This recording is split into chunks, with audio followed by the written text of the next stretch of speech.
Hello everyone, and welcome to today's webinar, Advancing the Frontiers of Parkinson's Disease Research, Alpha-Synuclein Seed Amplification Assays, and the Path to Optimize Recombinant Substrates.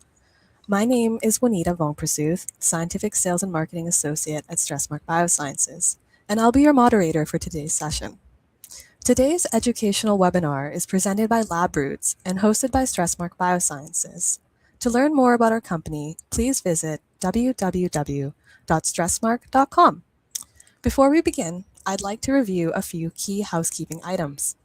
We encourage you to participate by submitting questions at any time during the presentation. To do so, simply type your question into the Ask a Question box and click Submit. We'll answer as many questions as possible during the live Q&A session immediately following the presentation. You may also use the Ask a Question box to let us know if you experience any technical difficulties relating to audio or video. Please note that for those joining us from a laptop, tablet, or mobile device, you may need to adjust your browser resolution in order to fully view the Q&A box and the Resources tab. It is now my pleasure to introduce our speaker for today's webinar. Dr. Laura Parkkinen is a professor of translational neuropathology and director of the Oxford Brain Bank at the University of Oxford, United Kingdom. She is internationally recognized for her work in neurodegenerative disease research, with a particular emphasis on Parkinson's disease and protein misfolding pathologies. Dr. Parkkinen, thank you for joining us today. We now invite you to begin your presentation.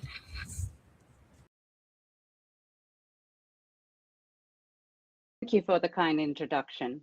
I'm delighted to have been invited by Stressmark to present this webinar about the alpha-synuclein seed amplification assays.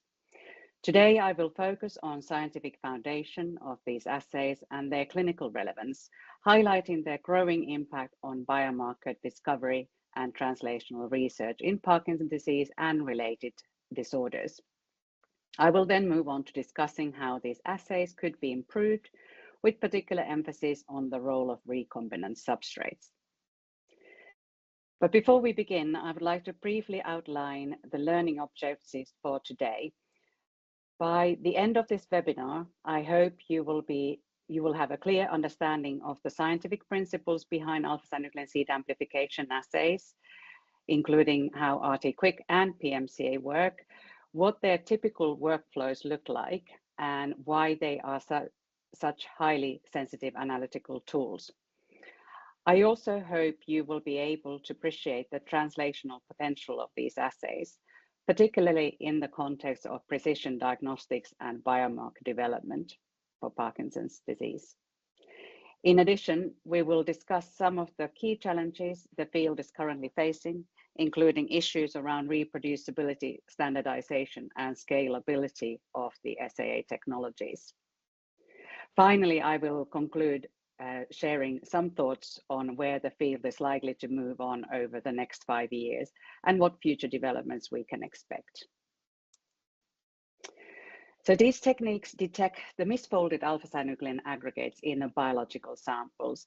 They rely on the same biological principle that underlies our current understanding of the alpha-synuclein spread in Parkinson's disease, where misfolded alpha-synuclein acts as seed that templates the misfolding of the normal alpha-synuclein, leading to exponential amplification of the aggregates. In human, the initial trigger, such as mutations or inflammation, can cause a normal soluble alpha-synuclein to misfold and aggregate. These aggregates then recruit more endogenous alpha-synuclein to aggregate, and this self-perpetuating process then spreads from one cell to another through the brain in a chordorostral pattern consistent with this well-known Prague staging model. However, aggregated alpha-synuclein is also detected outside of the brain, in the olfactory mucosa, salivary glands, cardiac nerves, skin, and gut, as well as in bodily fluids such as CSF and blood. Emerging experimental evidence suggests that seeding in the periphery may precede the brain pathology, and alpha-synuclein could progress from the gut, for example, via vagus nerve to the brain. But these propagation pathways across the brain periphery axis require further confirmation in humans and ultimately image-based validation. Despite of this, the presence of alpha-synuclein aggregates in these accessible tissues and fluids have provided us a valuable opportunity for biomarker development. Alpha-synuclein seed amplification assay uses the same principle of templated misfolding in that we induce the alpha-synuclein aggregation in the 96 well-played reactions using the pathological seeds present in the patient-derived samples, such as the CSF. If the misfolded alpha-synuclein is then present in the sample, it seeds the aggregation of the recombinant alpha-synuclein through repeated elongation and fragmentation cycles. The beta sheet amyloid fibrils formed during the process bind thioflavin T, generating an easily measurable fluorescent signal that increases over time and appears as this amplification curve seen over here. The umbrella term SAA actually refers to two techniques: real-time Quaking-Induced Conversion, RT-QuIC, and protein misfolding cyclic amplification, PMCA, that both rely on seeded misfolding, but have slightly different methodologies. In RT-QuIC, the fibril fragmentation is generated by intermittent shaking, and the THT signal is read in real time. Whereas in the PMCA, the fragmentation is achieved by sonication, and the THT signal can only be measured intermittently. Because the PMCA is less reproducible, most current SAAs follow the RT-QuIC approach. The very first alpha-synuclein RT-QuIC or seed amplification assay was developed in 2016 by myself and Alison Green at the Edinburgh Prion Unit, who had previously adapted this technology to detect prion protein. A critical factor for developing this original assay was our access to a unique clinical pathological cohort here in Oxford called OPTIMA. In this cohort, patients with a range of different neurodegenerative disorders were followed longitudinally with CSF collected during life, and ultimately donated their brains then to our brain bank. We developed this assay in 3 phases, using brain tissue as the seeding material, and then moving on to the CSF from these same patients. And as is shown here, we achieved very high sensitivity and specificity for both Parkinson's disease and dementia with Lewy bodies. And importantly, the SAA signal was only found in those patients who had Lewy body pathology that was confirmed at post-mortem. There was one single AD case, however, that was positive, and when I re-examined the stained slides, we identified Lewy bodies in the amygdala. And in that sense, the assay arguably was even more sensitive than the original neuropathological diagnosis. None of our 20 controls at the time were positive, and importantly, cases with atypical Parkinsonism, such as progressive supranuclear palsy and corticobasal degeneration, which are tauopathies, were also negative. We then validated the assay using CSF samples from our longitudinal Oxford Discovery cohort, which includes approximately 1,000 PD patients, 300 at-risk individuals with REM sleep behavior disorder, or RBD for short, and 200 healthy controls.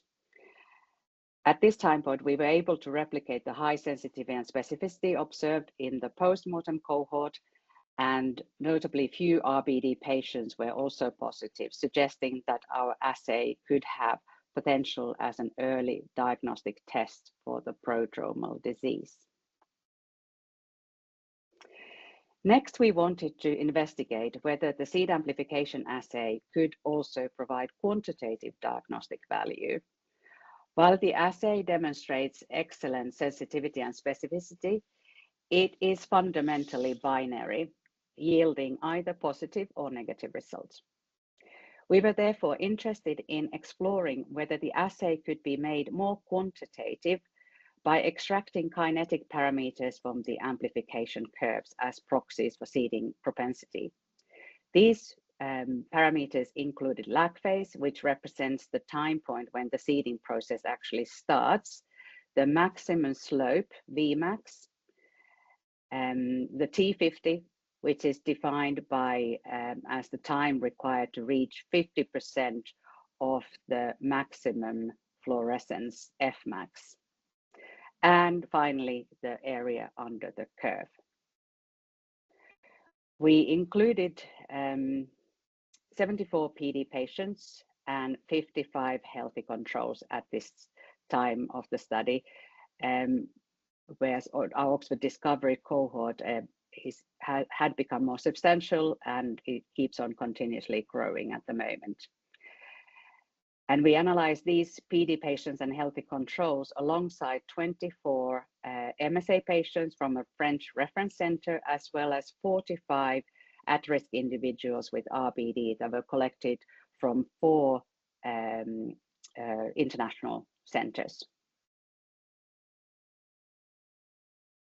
And we therefore went on to examine this much larger cohort, first to examine the sensitivity and specificity across the different disease groups, but also to determine whether the quantitative kinetic parameters correlated with the severity of the clinical symptoms and disease progression. In addition, we wanted to assess whether these parameters could help to stratify PD patients with a neuronal synucleinopathy from the multiple system atrophy patients with the glial synucleinopathy. And finally, we explored whether the assay could predict the phenotypic conversion in the RBD group. So first, we confirmed the high sensitivity of 89% and a high sensitivity of 91% for Parkinson's disease. The SAA positivity was also found in 64% of the RBD individuals and 75% of the MSA cases. And as expected, all the kinetic variables were significantly different between the PD and the controls, but they were also significantly different between the PD and the RBD patients. What was particularly interesting is that we had hypothesized, and as had been shown by the others at this point, the kinetic parameters were also able to distinguish PD from the MSA at the group level. The MSA cases showed longer T50 and markedly lower Vmax. In other words, compared to the Parkinson's disease cases shown here in red, the MSA cases in purple took longer to reach 50% of the maximal fluorescence, and the slope of the amplification curve was reduced. However, it is important to emphasize that this distinction is not yet reliable at the individual level, and we are currently addressing this limitation by exploring broader panel of amyloid dyes beyond thioflavin T, with the aim of differentially detecting distinct alpha-synuclein strains associated with these disorders. Although the overall sensitivity and specificity for PD was good, we were not able to identify any clear correlations between the quantitative SAA parameters and disease duration or individual clinical scores, either with the UPDR's components or the MMSA or MoCA. The few positive correlations shown in here, highlighted by the red squares, were not in the direction we had anticipated, as a more severe clinical phenotype would be expected to be associated with the increased alpha-synuclein seeding. Similar findings have been reported by other groups, including the largest study to date from the PPMI, which included over 500 patients with PD. But when we analyzed SAA parameters across different PD phenotypic clusters, defined by baseline motor and non-motor disease and levodopa response and the motor progression, we began to observe some differences. As shown here, the cluster 2, characterized by mild motor and non-motor disease, had the lowest proportion of SAA positivity at 69%, whereas all patients in cluster 1 who exhibited a more severe disease phenotype were SAA positive. And these findings suggest that the SAA may have potential to capture the underlying molecular differences that contribute to the distinct clinical phenotypes observed in Parkinson's disease.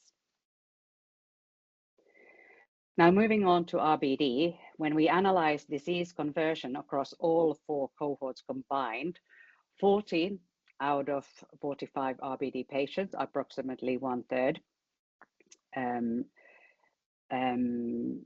converted to a synucleinopathy. And at baseline, the SAA positivity was detected in 64% of these individuals. These findings raise important questions. In particular, we need to understand why we fail to detect the SAA signal in around 1/3 of the RBD converters, as well as approximately 10% of the Parkinson's patients who have remained consistently SAA negative despite being clinically indistinguishable from the SAA positive PD patients. Our working hypothesis is that certain alpha-synuclein species may escape the detection by thioflamine T. To address this, we are now exploring alternative amyloid dyes such as the luminescent oligothiophines, which have longer and more flexible backbones than the THT and may therefore bind to a more heterogeneous group of alpha-synuclein fibrils. The seed amplification assays have already had a profound impact on Parkinson's diagnostics, driving a paradigm shift from purely clinical diagnosis towards a molecular diagnosis. Much like the ATN biomarkers have transformed clinical research in Alzheimer's disease, the alpha-synuclein SAA is now doing the same for Parkinson's disease.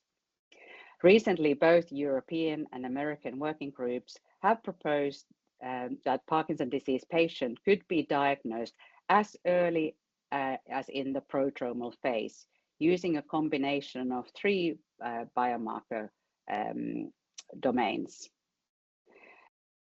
The pathological alpha-synuclein assessed by the seed amplification assay in the CSF, then markers of the neuronal loss, and finally genetics.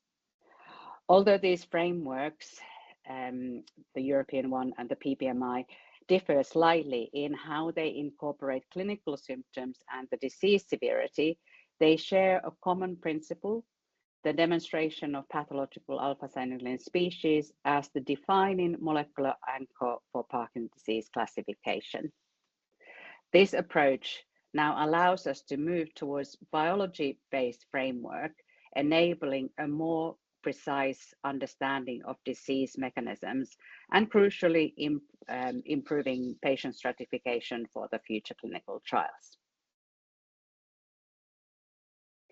The SAAs have been described not only in the CSF, but only in several other more accessible biosamples, including skin, saliva, olfactory mucosa, gut, and most recently, blood. This is an exciting development as the blood-based test is often considered as a holy grail.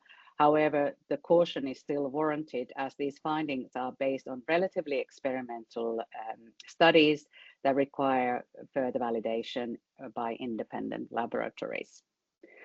Overall, the results of these studies are highly consistent and supportive of the ability of the SAAs to detect in vivo abnormal alpha-synuclein aggregates in PD.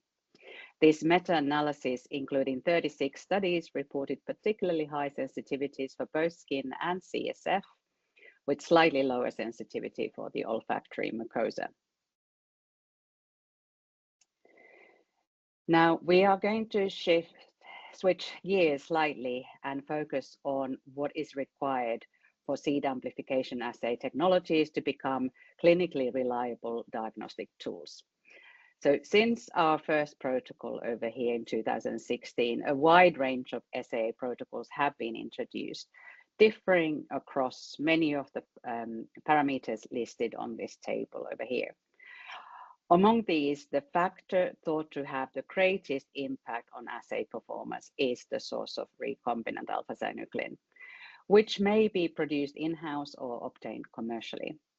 However, many of the other variables shown here can also introduce substantial inter-laboratory variability. At present, there is a clear and urgent need to harmonize these assays, ideally through large multi-center validation studies. Broadly speaking, current protocols can be grouped into those that use pipes buffer and those that use phosphate buffer, often in combination with this SDS. Importantly, these two assay types also differ in their ability to amplify seeds derived from the multiple system atrophy and which is the synucleinopathy, where the alpha-synuclein aggregates are predominantly found in the oligodendroclea rather than in neurons. And as I showed earlier, using the data from this Poggiolini paper over here, the MSA-derived seeds appear to be detectable primarily in the pipes-based assays.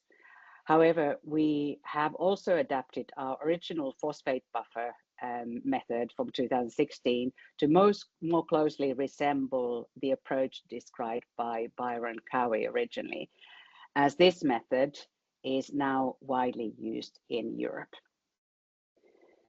We are currently performing head-to-head comparison of the both pipes and the PBS-based assays using MSA samples to better understand their differences in amplifying distinct strains.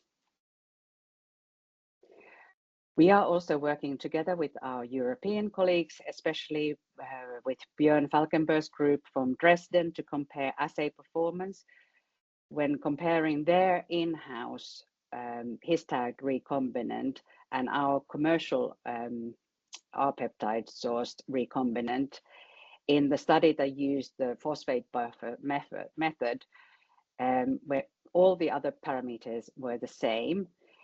We can see that we managed to show the same result regarding sensitivity and specificity, but the R-peptide showed more self-aggregation in the healthy controls at the later time point when our reading frame, which was set to be 40 hours. So although our in-house preparations generally show good overall sensitivity and specificity, we see clear differences in the assay kinetics between the preparations. The ranking order of the samples by lag phase and other kinetic parameters, T50, Fmax, and Vmax, is not consistent. For example, with Prep B, the Parkinson disease sample shown here in orange became positive first at around 40 hours. However, using Prep A, the very same sample became positive much later, ranking fifth overall. This variability between the protein preparation makes assay standardization and scalability challenging. However, when assay reactions were seeded with the same recombinant alpha-synuclein preparation at two different time points in SA1 and SA2, the ranking order of the lag phases remained unchanged, and no statistical significant differences were observed in any of the other kinetic parameters. These results demonstrate strong reproducibility of the SAA kinetics when the identical substrate is used across independent experiments. This underscores the importance of rigorous quality control of the substrate. Now, there are several factors that affect the assay performance and must be really addressed before the SAA can be adopted for routine clinical use. A major concern is the assay robustness.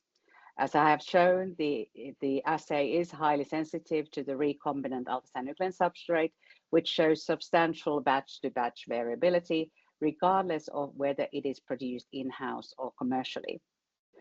Consequently, most studies, including the large PPMI study with over 500 patients, have relied on a single working protein batch, and very few studies actually demonstrate reproducibility across different batches.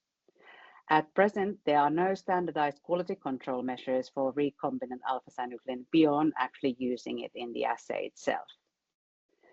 Now, in addition, reaction buffer compositions also play a key role in amplifying different alpha-synuclein strains, PD versus MSA.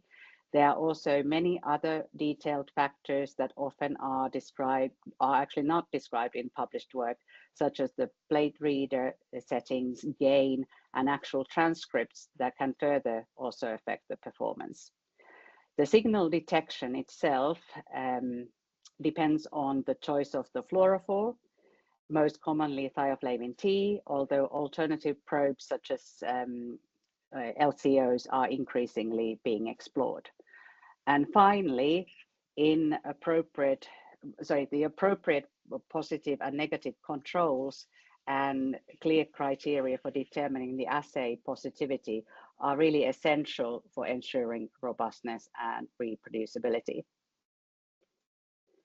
So in conclusion, the alpha-synuclein seed amplification assays show very different sensitivity and specificity in distinguishing PD patients from healthy controls, with robust validation across multiple laboratories and cohorts.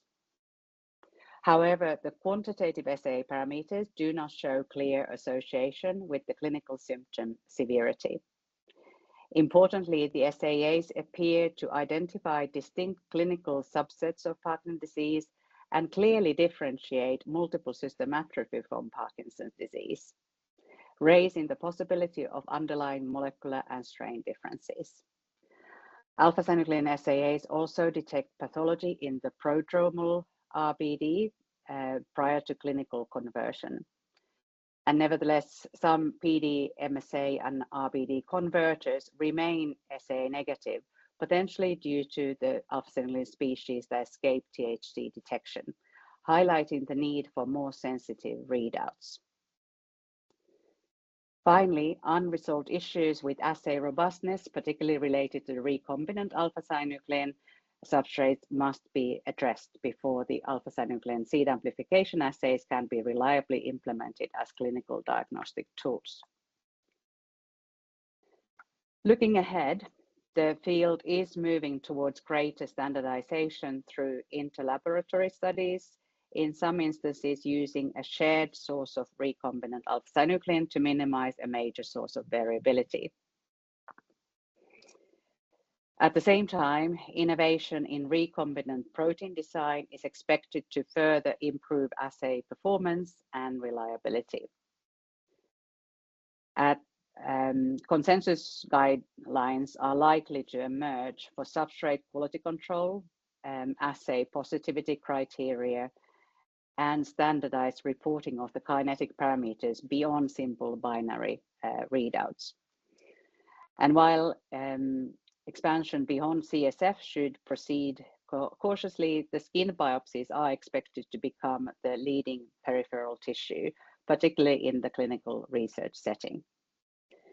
Methodologically, alpha-synuclein seed amplification assays are also evolving towards quantitative formats, such as digital SAA, that uses microfluidic platforms that enable high throughput and absolute seed counting.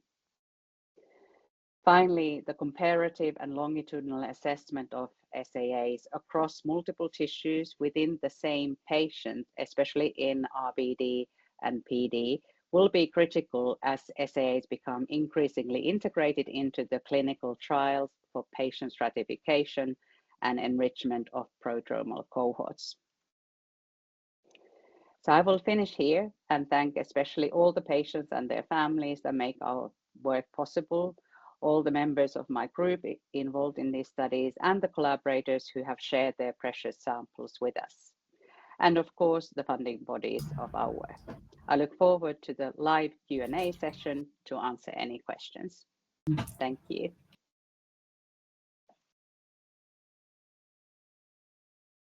Thank you, Dr. Parkinen, for that informative and engaging presentation. We'll now move into the live Q&A portion of the webinar. If you have a question you'd like to ask, please submit it using the Ask a Question box. We'll address as many questions as we have time for, and any remaining questions will be followed up with via email after the presentation. Let's get started. Great.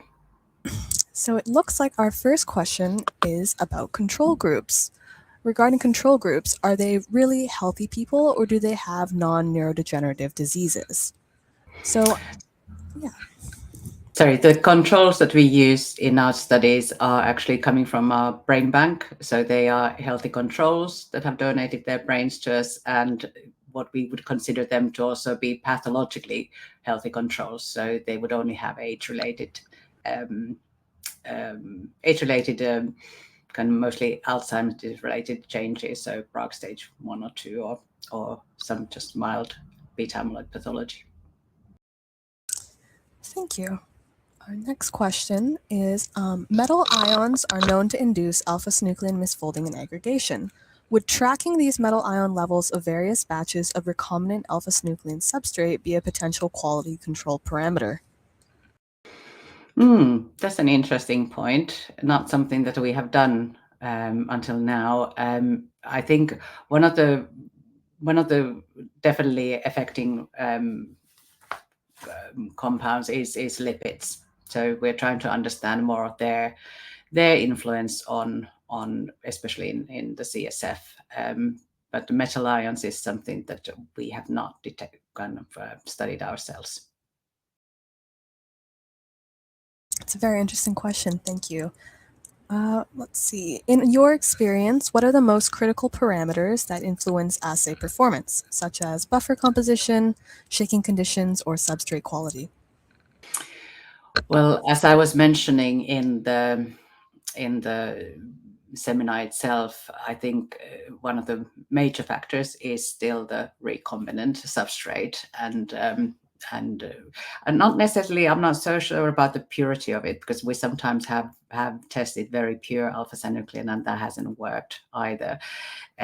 So there are definitely some batches we use both. We would use commercial sources of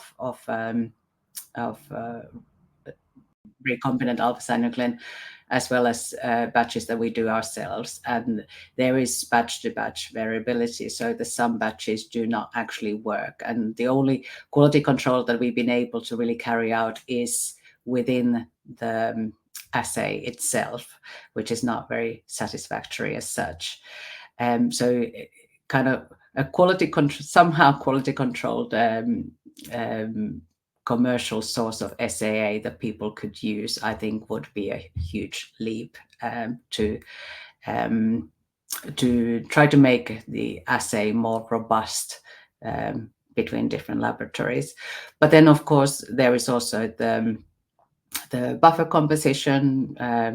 There clearly are differences between these two major types of SAAs, the ones that use pipes, for example, the commercial Amprion technique, and then the phosphate buffer SAAs that are mainly used in Europe at the moment. And it seems to be that the pipes amplifies MSA strains more significantly than the phosphate buffer does. But we are doing further studies on this as well. Then obviously there are all the other parameters as well, the temperature and whether you use any kind of accelerators, beads, and SDS, but also the THT detection. As I mentioned, we are trying to also explore other fluorophores to see if we could maybe detect more sensitively some of the fibrils that we think that escape the THT detection. Perfect. Our next question pertains to the use of HIPSC-derived cell cultures. What are your thoughts on the usability of these assays to assess pathological alpha-synuclein aggregation in HIPSC-derived cell cultures from Parkinson's disease patients? Well, we don't work ourselves with anything else. It's just human tissue, because I need to kind of focus my research on that. But some of my colleagues in Oxford have already carried out the seed amplification assay successfully in their iPS derived lines. So I do know that it's possible, but don't have first-hand experience more to share here. Thank you. Our next question, how much work has been done assessing the use of mutant recombinant alpha-synuclein as a substrate for these assays? Would the use of an aggregation-prone alpha-synuclein mutant, such as A553T, increase the sensitivity of these assays? Well, that's a very good question, because obviously these mutations and post-translational modifications as well would have effect. The QuIC assay, the original phosphate buffer assay, actually did use a mutant alpha-synuclein substrate, and they claim that they could in that way accelerate the seed amplification assay from taking at that time from 120 hours to all the way to just to less than 24 hours. We have not ourselves tested any other mutant sources, but I know others have. For example, Hila Lashwell has been supported by Michael J. Fox Foundation to study this. So I think there's more results coming out soon. And what is your feeling on the possibility of this assay to become quantitative, to be used as a follow-up readout of any disease-modifying therapeutics? Well, I'm very hopeful, and we're working together with Tuomas Knowles' group from Cambridge, who have established one of the digital seed amplification assays, where they use microfluidic technology to read single seeds as such. So that definitely is an attractive approach. At the moment, they are carrying out further studies with some of the PBMI samples, and we have given them some samples as well, some clinically and pathologically very kind of verified biosamples. So that work is in progress, and it would be really interesting to see now how their digital quantitative parameters would correlate with, for example, with the clinical severity of these patients. We have a question regarding LCOs in SAA. Since you mentioned LCOs in SAA, how do you approach data processing and positivity criteria given spectral shifts and potential differences in binding compared to THT? That's a good question. Well, this is still quite a preliminary data that we have. We've basically just been kind of having to rescale our fluoroplate in order to be able to even read these, read the LCOs. I may come back to this person in a later time point to let them know how that's having effect. Yes, absolutely. What are your thoughts about the different types of alpha-synuclein being used for these assays? Is there a difference between wild type, mutant, used by the QuIC lab, and his tag versions? Definitely, there are definitely differences, and it would be really good that more of this type of research would be with the head-to-head comparisons of the different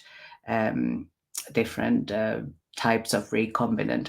But at the moment, because we are trying to, our main goal is really, it is to do research, but we are still a relatively small lab. We are trying to make this clinically useful assay. So at the moment, our main aim is trying to get this to work in 2 different laboratories that are using exactly the same recombinant and exactly the same kind of assay by kind of in a round robin kind of way, which we are doing within the ENPD with some of the European labs. So that's our main goal at the moment, but I'm sure there will be other people addressing head-to-head comparison of the different mutant types or different PTMs as well as a recombinant substrate. Wonderful. Our next question is about assay parameters. How do you decide the max runtime for SAA before spontaneous monomer amplification becomes a concern, and what time window do you consider reliably negative?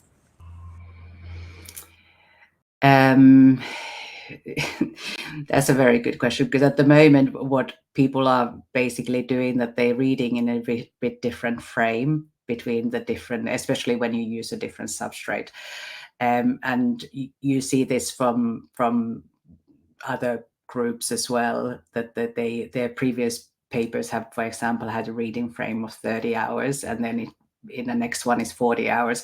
So these are exactly the kind of things that I think we should try to nail in the round robin comparisons. How do we, sorry, I'm trying to look at this. There's quite a long question. Preparations, I was saying, yielded many different structures depending on buffer shaking. So as I explained, the very original assay setup was, we started using brain homogeneous and then moved on to the CSF.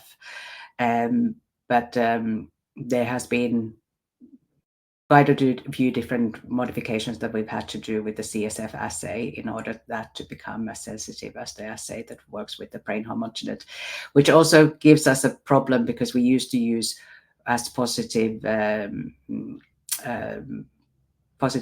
control as the brain tissue, the brain homogeneous, which we have now started to use actually positive PD samples that we know that are positive from some which we have more CSF. And also the negative controls, we would have negative CSF from hydrocephalus patient rather than just the unseeded reaction as well. And have you observed any differences in assay performance when using lower concentration phosphate buffer, for example, under 40 millimolar, or reduced NaCl in terms of seeding kinetics, sensitivity, or aggregate behavior? Yes. So we have played around with the sodium chloride concentrations quite a lot in the beginning. At the moment, what we are actually not trying to do anymore is to change that much of the main specifics of the SOP that we have at the moment. So if we have differences with that protocol that we have at the moment, which is very widely adapted, is almost exactly the same between the Falkenberg lab and what they have using elsewhere in Germany, in Munich. And that assay was adopted originally by Piero Parchi, but just using the full-length alpha-synuclein recombinant rather than the mutant one that Byron used. So that PBS assay really stems from Byron Cowie's original one. So we try to keep the parameters quite static at the moment, and if we have any difficulties with running the assay, we would go for another substrate rather than changing actually any of the parameters in it. But just answering to the question, the sodium chloride definitely has effect, and you can see it if you keep on kind of using the different concentrations of it. Thank you. And have you tested mammalian cell-expressed monomer and cell-free expression monomer in SAA compared to the conventional E. coli expressed alpha-synuclein monomer? No, we have not. It would be something I would, well, it has been discussed, but as I said, our capacity to actually do the protein ourselves is quite limited, and we don't have such an appetite for it. That's one of the reasons has been that why we've been wanting to use commercial sources and to get the Cowie method to work on that is because that way it would be more adaptable to the other labs as well. But there's no optimal source of protein currently commercially available, let's say that. But hopefully in the future, either through STRESSMARK or the endeavors of Michael J. Fox Foundation, there would be one becoming available soon. Absolutely. And as we wind down towards the end of our webinar, I want to take a moment to thank our audience for all of the thoughtful questions. It looks like we have time for a couple more. So what are the main biochemical or structural features of alpha-synuclein that make it particularly suitable or challenging as a target for seed amplification assays? Well, it is particularly suitable, obviously, because of the it's natively unfolded and has the NAC region, and that kind of allows quite rapid templated misfolding when the seeds are actually present. The seeds can be induced with very high sensitivity in kind of femtogram to attogram levels. But at the same time, the challenges really are for the fact that alpha-synuclein shows conformational heterogeneity, where we don't quite know what we are amplifying. Is it the monomers, oligomers, protofibrils, or the fibrils themselves? And the post-translational modifications, as I said, could have an effect as well, which we don't quite understand yet. How the strain, there are definitely strain-dependent biases, so that as I said, the pipes method seems to amplify the multiple system atrophy strains better than the phosphate one, and then obviously the alpha-synuclein interacts with lipids, and that could have an effect on the seeding process as well. And just the fact that in these accessible, more accessible tissues that we have tested, for example, skin and stools, for example, the alpha-synuclein is first of all, it's unevenly distributed, obviously, within the skin nerves, but also it's much more low abundant than CSF, which still seems to be the main kind of main tissue type that this assay really works. Thank you. And we'll ask our final question, ending on a hopeful note. What are you most excited about in terms of technological or conceptual advances in the field over the next 5 years? Well, technologically, I do have very high hopes for the digital SAAs, that they would kind of provide a more quantitative approach for this. But we do need a more robust assay as well, and that's what we are working very hard with our especially with our European colleagues, but would very much like to expand this to kind of to other colleagues around the world who are doing these assays, in that sense that that we can really kind of get the same assay to work a bit in different labs, and that requires kind of like not only exchanging kind of samples, fair enough, in this kind of round robin like a setting and SOPs, but really kind of a transfer of skill sets, so the people would go to each other's labs to kind of understand how they are doing the assay, and comparing notes. That's been very, very fruitful when we have visited our European colleagues and vice versa. So these kind of round robin comparison assays, I'm hoping that will will tackle some of the issues that we have with the robustness.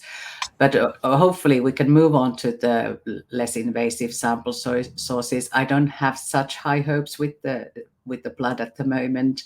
It's not something that we are testing ourselves. We are kind of a bit cautious with that, because the publications that have come out in last year and the year before have not really been independently replicated in other laboratories. But as we said, we're also working with the strain specificity to understand if we can amplify one strain more than the other. And then finally, I'm hoping that these will become integrated into clinical trials as a kind of, at the moment, probably exploratory marker, but they would help to stratify patients, definitely the kind of at-risk patients, RBD patients, into correct trials. It remains to be seen how we could kind of, or whether we can detect a therapy response with these assays. Thank you, Dr. Parkkinen, for your time today, your valuable insights, and your important contributions to Parkinson's disease research. We would also like to thank LabRoots for, we would also like to thank LabRoots for facilitating today's educational session. And finally, thank you to our audience for joining us today and for your questions. Any questions that we were unable to address today will be followed up with during the on-demand period. We will use the contact information that you provided at registration. This webcast will be available on demand shortly, and LabRoots will notify you via email when it is available. We encourage you to share it with any colleagues that may have missed today's live event. On behalf of the Stressmark Biosciences team, I wish you a joyful end to 2025. Thank you for joining us, and take care. Thank you.